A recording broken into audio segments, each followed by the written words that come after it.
we're here with Jimmy, and Jimmy is going to be running for re-election on the Seaford School Board. So thank you so much for staying a little extra and giving us a little bit about the Seaford. You're running again for re-election. You've been on the board for the past 3 years, doing great things, because this man actually cares about human beings, which is an incredible thing.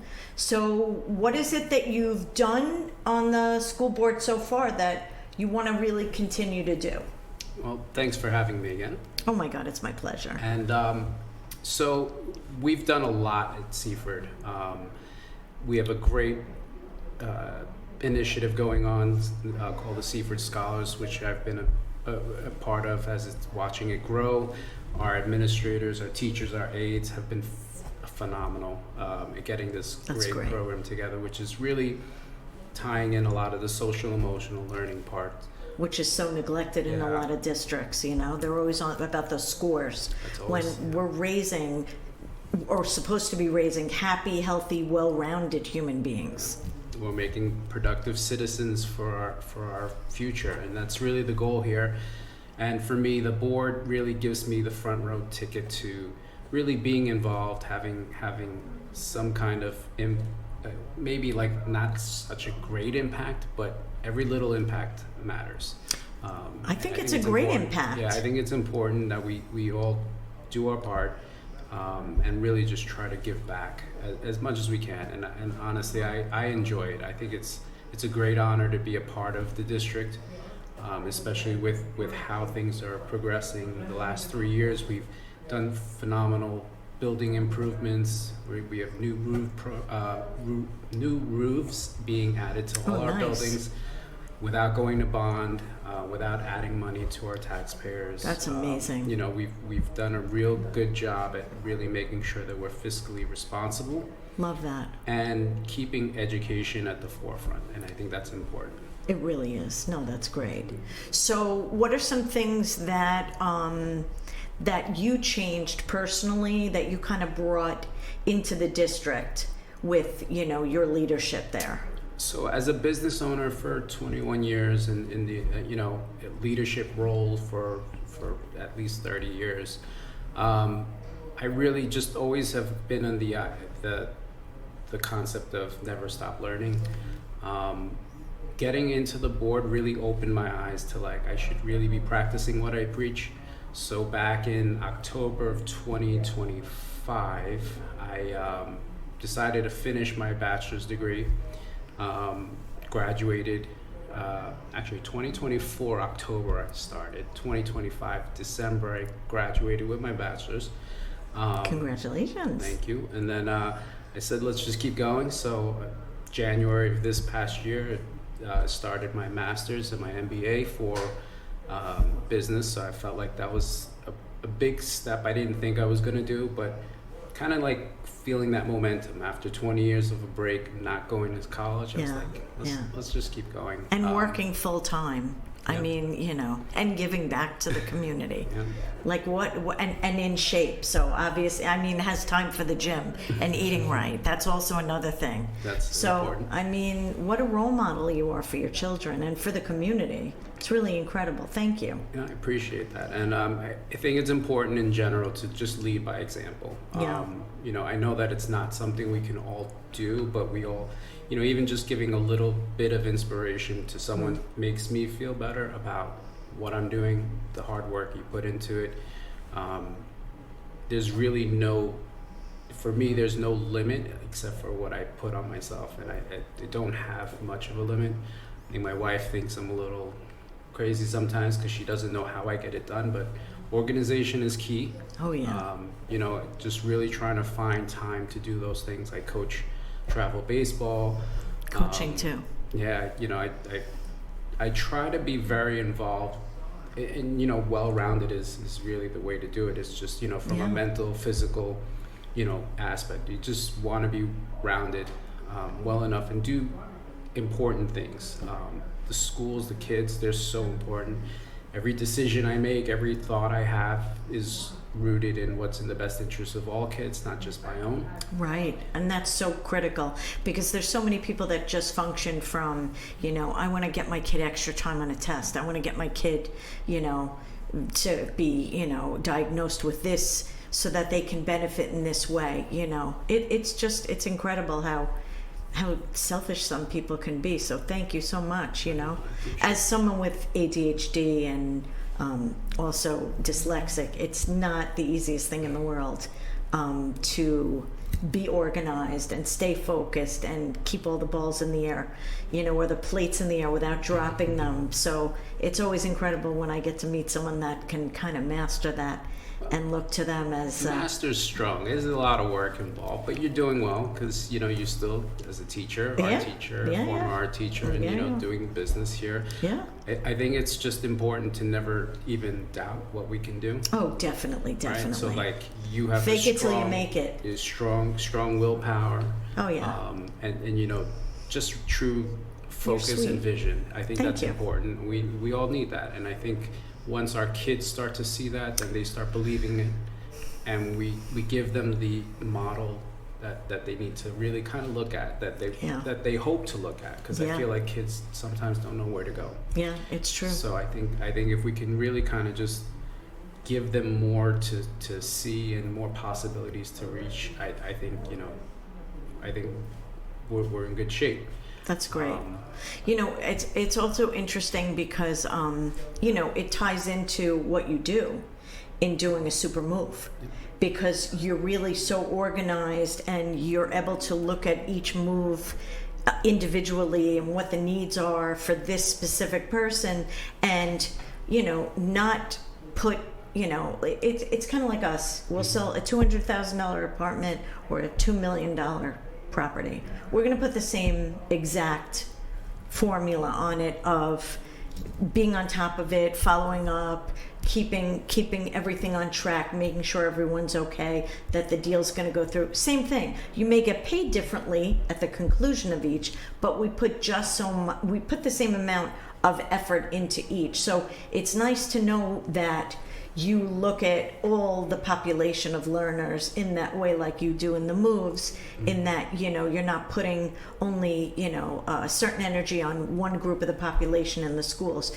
So before we had started this, I had asked Jimmy about, bullying and how the school district kind of looks at bullying, because having had a child that was bullied in the schools, you always think, well, I wish the school district would have done this or that or this. So I thought, this is really interesting for people that don't know much about Seaford schools to know that this has been implemented in the schools and it's working out successfully. So could you talk to us a little bit about what you guys do? So we focus a lot on social emotional learning. I think it's a very big part of it. We have huge. Great Habits of Mind is a big project that we have going on, and I think it's important. I just recently attended.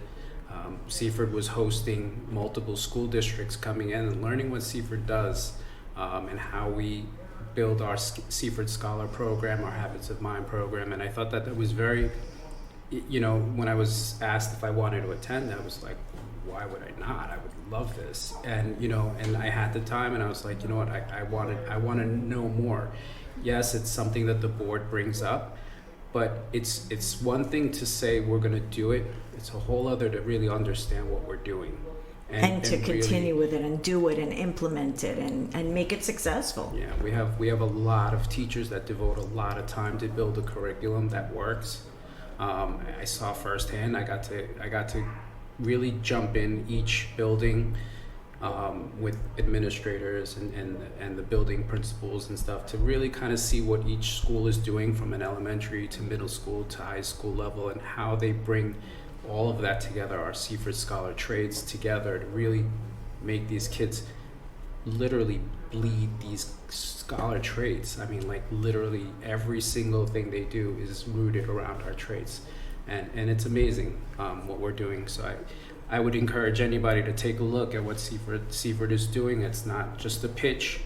I think it is something that's really growing, and it's honestly, I just want to be a part of it as long as possible, you know. So I'm up for re-election in May, and I'm uncontested, which is good, but That's great. but that makes it easier. But at the Yes. same time, you know, that's a good thing because we really do care. We have a very nice, well-rounded board, and we're getting things done. That's great. So everybody know, as realtors, we're not allowed to talk about an individual school district. So in no way am I saying that anyone and everyone should move to Seaford schools.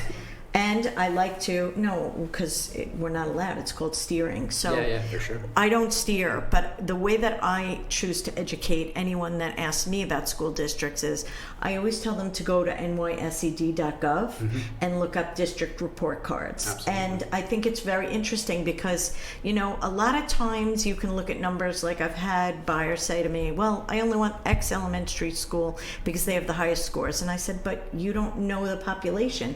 They could have the English as a second language in there. They could have the self-contained kids in there. You don't know why the test scores are as such. Then some districts participate in certain exams that other districts don't, and that could affect their standing. So the number one thing that I always say to my, and some of these people are buying homes and they don't even have children yet. Yeah. So they don't even know who their learner is. I say to them, squeaky wheel gets helped first. Always advocate for your children, always be out for their needs, always support them, always support their teachers, and always, you know, be in the schools and be there to help and be a part of it.